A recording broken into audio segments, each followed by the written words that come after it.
No waterboarding, today on the world.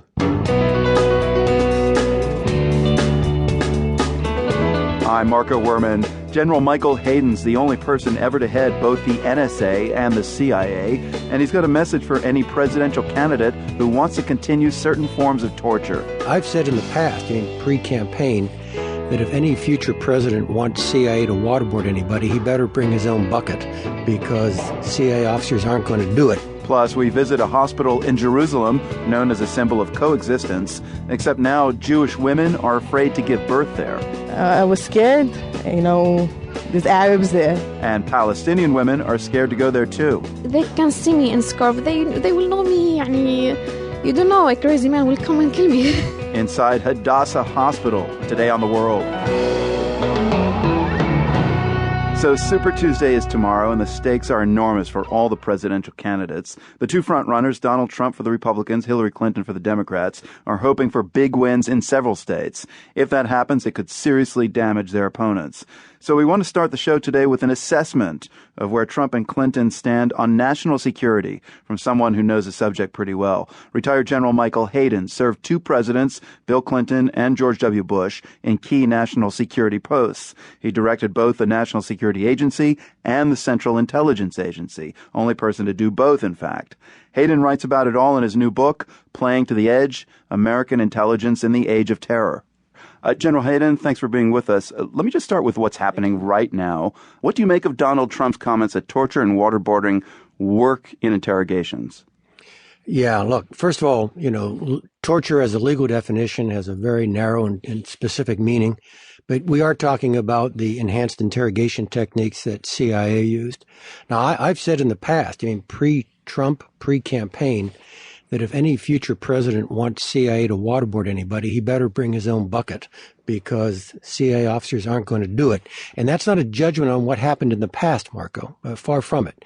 What happened between administrations, going from our 43rd to our 44th president, is that a lot of CIA officers felt that kind of social contract they thought they had with their government and their nation was violated when they were, for want of a better word, kind of pushed out into the bus lane by the new administration, condemning what it was they had done for the previous administration as felonies. So they're just not going to go do that again.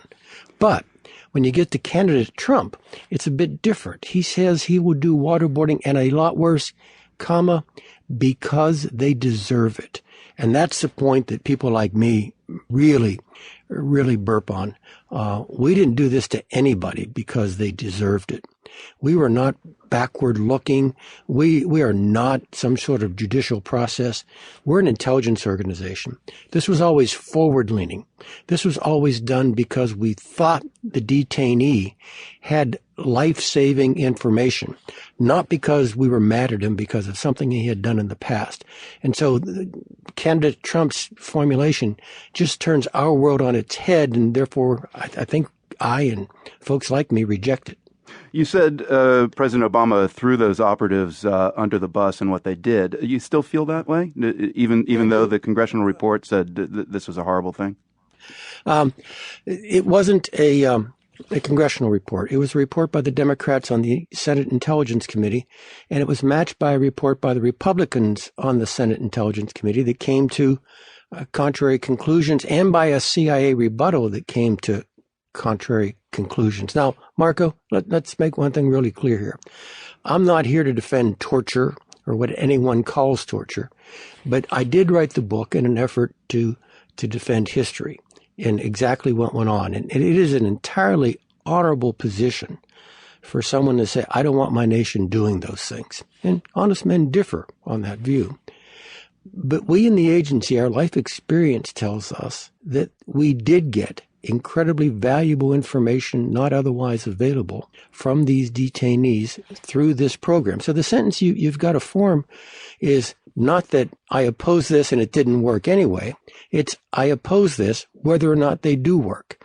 Now that's a really honorable position, and that's the one I think that a lot of people might have. I want to ask you about that in a moment in relation to the Apple case, but let's move on to Hillary Clinton first, just for balance. Sure. Hillary Clinton's got a long record as Secretary of State, among other things. But this weekend and today in the New York Times, a deep dive into her push to get Muammar Gaddafi out of power in Libya. And the New York Times suggestion is that Hillary Clinton